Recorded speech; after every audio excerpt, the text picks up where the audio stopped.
iyi cano ubundi ni umuryango wanjye kuko izo nyuguti zose ni inyuguti zitangira abagize umuryango wanjye. Ardi.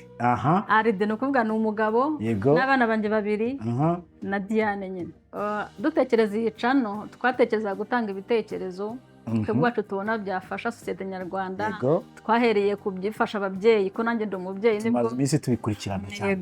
Ibintu byo kubyara, byo konsa, navugaga ibintu nanjye nanyuzemo, ntabwo ari ibintu ntaranyuramo, ni ibintu nzi. Rero twatangiye dufasha ababyeyi, ariko ntabwo ibyo tuzagumamo guriya ni topic nyine tunyuze mu bitandukanye, wenda sosiyete nyarwanda, ibyubaka, iby'urubyiruko, nyine ibiganiro muri rusange byubaka umuryango nyarwanda. N'umuntu ufite ubuhamya butandukanye rwose ni karibu. Byiza cyane. Ni karibu, hano hazaca ibintu byinshi bitandukanye.